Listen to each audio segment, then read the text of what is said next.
उपजहि एक संग जग माही,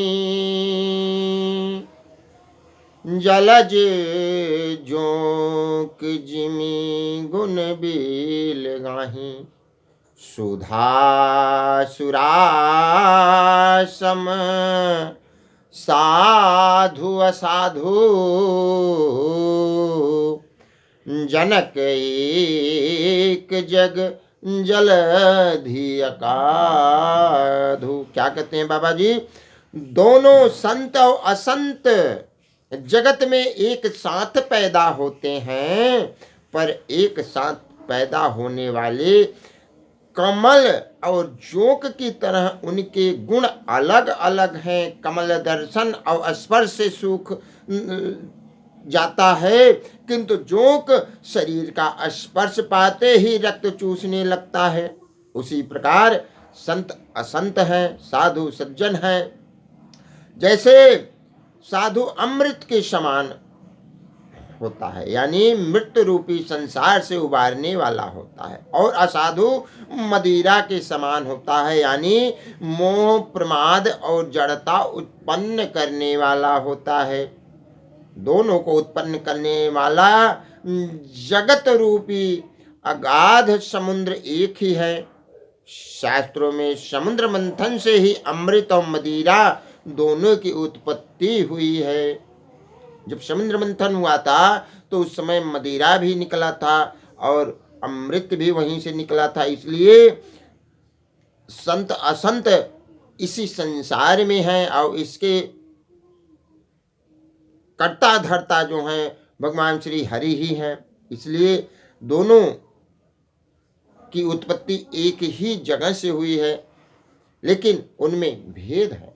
क्योंकि संत जो होता है सदा हितकारी होता है, जन कल्याणकारी होता है, देश के हित उनका, देश के प्रति उनका आत्मविश्वास रहता है, देश के प्रति वो निर्भर रहते हैं, देश की एकता अखंडता के लिए वो हमेशा तत्पर रहते हैं। जो संत सन्यासी होते हैं और जो असज्जन होते हैं, वो कैसे भी चाहते हैं कि इस देश को तोड़ा जाए, इस देश में हमेशा कुछ ना कुछ आफत किया जाए।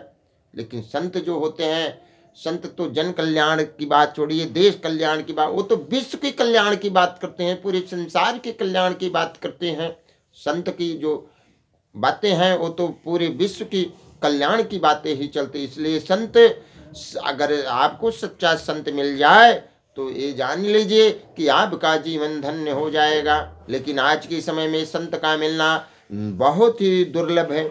अगर मिलते भी हैं तो उनकी पहचान कैसे करी जाए, क्योंकि जहाँ पे तमाम प्रकार के ढोंगी ही चल रहे हैं, वहाँ पे अच्छे लोगों की पहचान कैसे करी जाए, उस पहचान के लिए ऐसी दृष्टि हमारे पास नहीं है कि हम ये पहचान लें कि वो संत है या असंत है। हम लोग ज़्यादातर करके असंतों को ही हम ज़्यादातर करके उन्हीं का आदर सत्कार करने चालू कर देते हैं, और बाद में पता चलता है अरे बाबा ये तो संत नहीं, ये साधु नहीं, ये तो असाधु था, ये असंत था, ये दुर्जन था, ये दुराचारी था, ये कपटी था, ये छलिया था। लेकिन क्या है कि हमारी दृष्टि तो नहीं थी उस प्रकार। इसलिए आगे बाबा जी ने कहा कि भले न भले निज निज करतूती, लहत सुजस अप लोक विभूति। सुधा सुधा कर सुर सरि साधु, गरल अनल कलिमल सरि व्याधु। गुण गुण जानत सब कोई, जो जही भावनीक तेहि सोई। बाबा जी ने बहुत ही सुंदर बातें कही हैं संत जन के लिए, असंत जन के लिए, समाज के लिए। यहाँ पर उन्होंने जिस प्रकार से बातें कही हैं, भले और बुरे अपनी अपनी करनी के अनुसार सुंदर यश और अपयश की संपत्ति पाते हैं। अमृत चंद्रमा गंगा जी और साधी एवं विष अग्नि कलयुग के पापों की नदी अर्थात कर्मनाश और हिंसा करने वाले व्याघ्र उनके गुण अवगुण सब को ही जानते हैं, किंतु जिसे जो भाता है उसे वही अच्छा लगता है। जिस इंसान को जो भी भाता है उसे वही अच्छा लगता है। आज का समय है, राम को, भगवान राम को भी मानने वाले बहुत ऐसे हैं, लेकिन न मानने वालों की संख्या भी बहुत ज़्यादा है, क्योंकि बहुत लोगों ने तो भगवान राम को ही काल्पनिक कह दिया है, बहुत लोगों ने हनुमान जी को ही काल्पनिक कह दिया है। लेकिन यह लोग जो थे बुद्धिजीवी, आज के समय पे यह बुद्धिजीवी में आते हैं। कोई नेता है तो कोई लीडर है तो कोई संगठन करता है तो कोई, मतलब ऐसे ऐसे लोगों हैं जो, कोई वकील है, कोई जज है, कोई कलेक्टर है, कोई क्या क्या है, ऐसे लोग भी भगवान को मानने के लिए तैयार नहीं है। लेकिन उनको पता है कि भगवान है कौन, भगवान है कौन, सब मालूम है, लेकिन फिर भी जानबूझ के अनजान बनते हैं।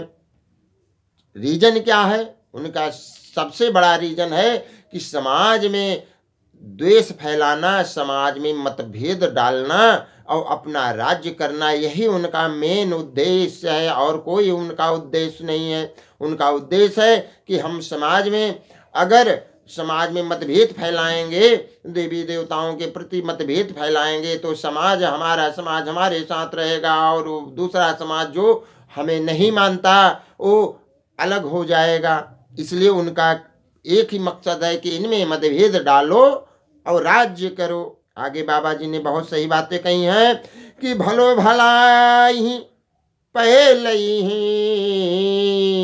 क्या कहा है कि भलो भलाई पहलई लहई निचाई नीचू सुदासराई अमरता गरल सराई अमीच। क्या कहे हैं?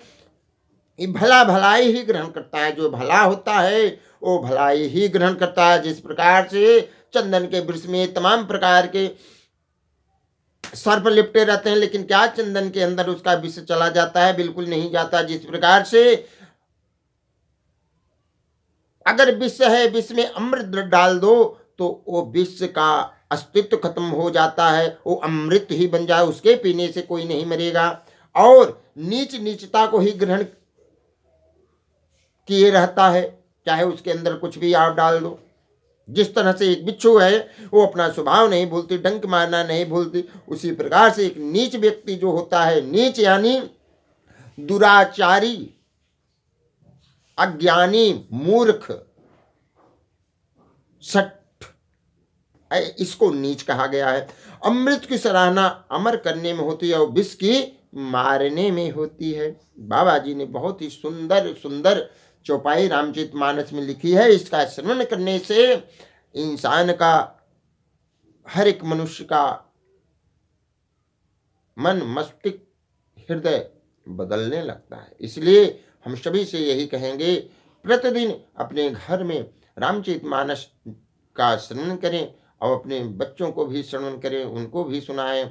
और इसमें ऐसी ऐसी बातें बाबा जी ने लिखी है कि आप धन्य हो जाएंगे। और धन्य है तुलसी बाबा जिन्होंने इस संसार के लिए इतना दुर्लभ अमृत से बड़ा रामचरितमानस का उन्होंने रचना करके संसार के लिए दे के चले गए। तुलसी बाबा को प्रणाम है।